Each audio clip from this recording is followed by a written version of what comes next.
안녕하세요. 히프노둘라센터 원장이자 수석둘라인 로지아입니다. 산모가 저에게 이제 36주가 됐는데 배뭉침이 한 4시간가량 지속된다고 연락이 왔었어요. 그래서 배뭉침이 7분에서 10분 간격 계속 된다는 거예요. 그래서 병원에 가야 될지 말아야 될지 고민을 하시더라고요. 그런데 37주가 넘지 않은 상황에서 36주에 이렇게 배뭉침이 계속 되다가 이게 가진통으로 이어질 수도 있고 어떻게 될지 모르기 때문에 제가 일단 병원에는 갔다 오시라고 말씀을 드렸는데, 다행히 병원에서는 이제 별 이상이 없고 이거보다 좀 더 진통이 강해지면 다시 병원에 와라 이렇게 하고 산모는 집으로 돌아왔고요. 밤에는 배뭉침이 더 이상 일어나지 않고 괜찮았다고 하더라고요. 자, 그러면 배뭉침은 왜 일어나는지, 그리고 이 배뭉침이 있을 때 우리가 이 배뭉침을 어떻게 해석하면 되는지 몇 가지 설명을 드리려고 합니다. 배뭉침이 일단 계속 생기면 뭔가 좀 이게 잘못되는 거 아닌가? 이런 생각이 들 때가 있어요. 또 유산 경험도 있고 하면 굉장히 불안하신데 병원에서는 뭐라고 딱 부러진 설명도 없고 그냥 괜찮으니까 집에 가라 라고는 하지만 정말 괜찮은지 그런 것도 불안하고, 그리고 왜 배뭉침이 일어나는지에 대한 설명은 전혀 해주질 않죠. 그래서 오늘은 임신과 출산에 관여하는 호르몬에 대해서 설명을 드릴 건데요. 우리가 처음에 임신을 하면 아기가 이제 태어날 때까지 배가 점점점 불러오죠. 그랬을 때 여기에 관여하는, 그러니까 자궁이 최대 500배에서 1000배까지 커질 수 있도록 그런 걸 도와주는 호르몬이 있어요. 여러분 많이 들어보셨는데요. 대표적인 여성 호르몬으로 에스트로겐 들어보셨죠? 자, 이 호르몬이 있어서 자궁이 정말 1000배까지 늘어날 수 있는 거예요. 사실 1000배라고 하면 와닿지는 않은데요. 자궁의 크기가 얼마나 하겠어요? 자궁의 크기도 굉장히 작잖아요. 근데 만약에 요만했다 그러면 정말 아기 크기만큼 이만해지는 거잖아요. 자, 그랬을 때 자궁벽이 얇아질 수 있겠죠. 자궁이 커졌으니까. 그러면 자궁벽이 얇아지면 어떻게 해요? 위험하죠. 그래서 다시 자궁벽을 튼튼하게 만들어주는 호르몬이 있어요. 이 자궁벽을 튼튼하게 만들어주는 호르몬 이름이 프로게스테론이라는 호르몬인데요. 프로게스테론은 어떤 역할을 하냐면 이제 태아와 엄마와 이런 혈액형이 다를 때 태아의 어떤 혈액을 이물질로 여길 수 있는데 그런 것까지도 이물질로 여기지 않게 도와주는 게 프로게스테론이에요.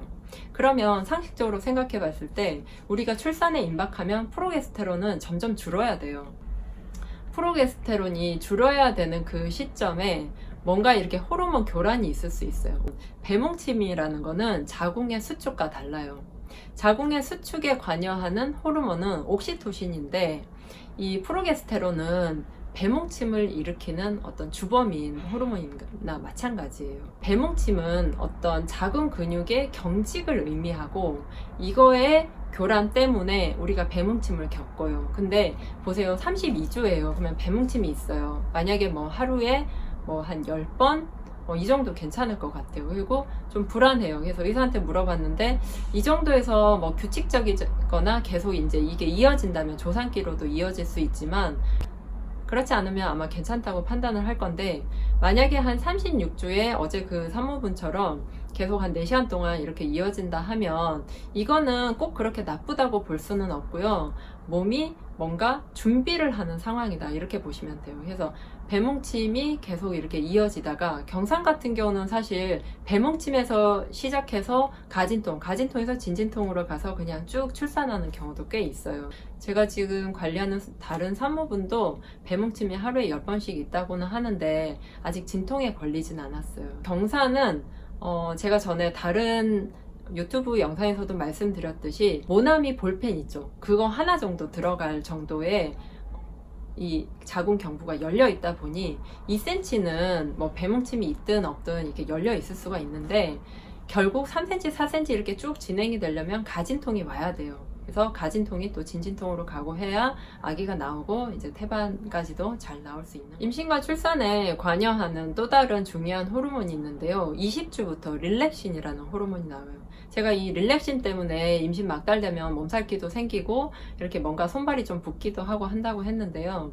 이 릴렉신과 에스트로겐이 합쳐져서 자궁 경부가 얇아지는 역할을 하게. 자, 이쯤에서 정리를 하자면 첫 번째는 우리가 임신을 하면서 이제 초기 입덧이나 아기가 커감에 따라서 점점 자궁이 커지는 것에 관여하는 게 에스트로겐.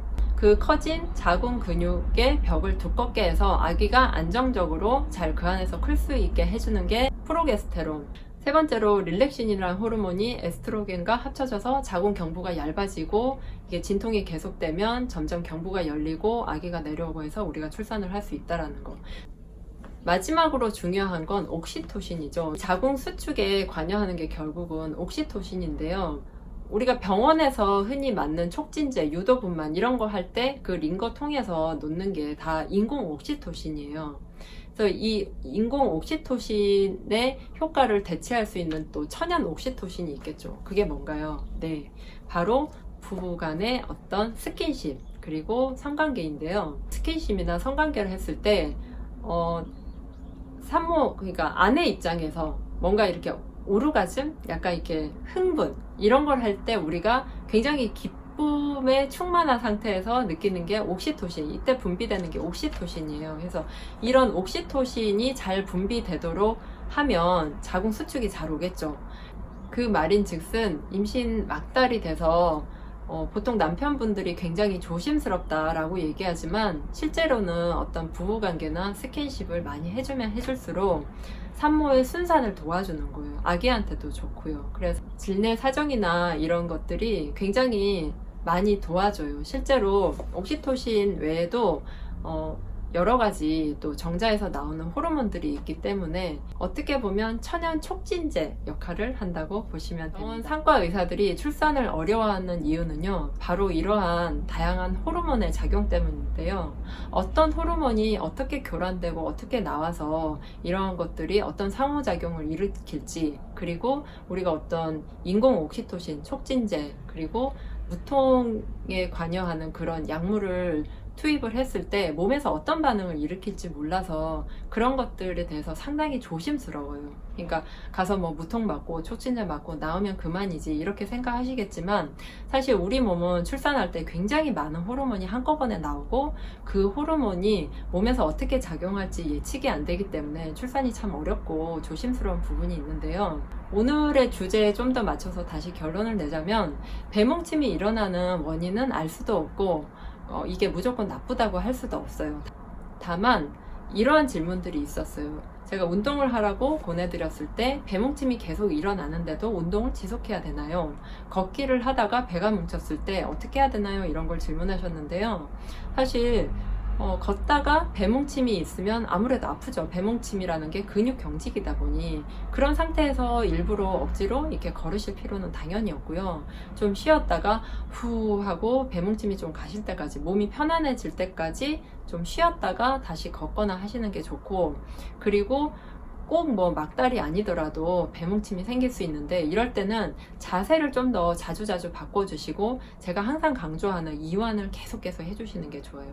이 이완이라는 게 명상을 하듯이 시간을 잡고 음악을 틀어놓고 계속 이렇게 들이쉬고 내쉬는 호흡에 주의를 기울이시는 것도 상당히 중요하지만 이건 수시로 해주실수록 더 좋아요. 왜냐면 우리는 끊임없이 자꾸 긴장을 하다 보니까 아무리 몸에서 옥시토신을 계속 내보내고 릴렉신을 내보내도 산모가 어떤 스트레스나 긴장 상황에 있으면 스트레스 호르몬을 이길 수 있는 거는 아무것도 없다고 해요. 그래서 무조건 좀 마음 편하게, 그렇게 좀 의식적으로라도 내가 지금 많이 긴장하고 있구나, 불편하구나, 많이 좀 힘들구나, 그래서 30분 이상 같은 자세를 유지하지 않는 것, 그리고 밤에도 꼬박꼬박 잘 주무시고, 그리고 가능하면 깨어있는 낮 시간은 좀 움직여 주시고, 또 밤에 12시 이전에 주무시고, 가장 중요한 건 우리가 호르몬에 관여되는 건 세 가지인데요. 먹는 것, 자는 것, 그리고 스트레스. 그리고 마지막으로 덧붙이자면 운동이 있겠죠. 자, 그래서 제가 늘 강조드리지만 삼시세끼 잘 챙겨 드시고요. 그리고 밤에 너무 배고프다고 지나치게 뭐 빵이나 이런 탄수화물 종류의 그런 간식이나 과일 이런 걸 드시지 말고 정 배고프시면 견과류 정도, 그리고 뭐 이제 12시간 공복도 상관없어요.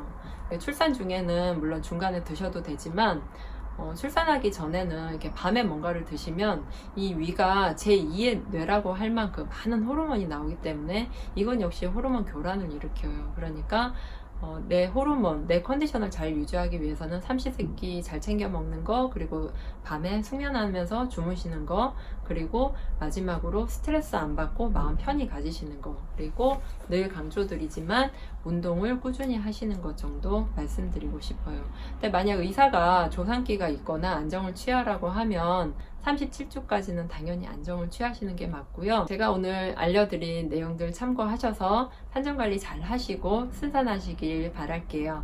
여러분 궁금하신 사항이 있으시면 댓글로 남겨주시고요. 이런 것도 영상으로 만들어줬으면 좋겠다 싶은 거 있으셔도 또 마찬가지로 댓글 남겨주세요. 저는 오늘 여기까지 하고요. 다음 시간에 또 만날게요. 안녕.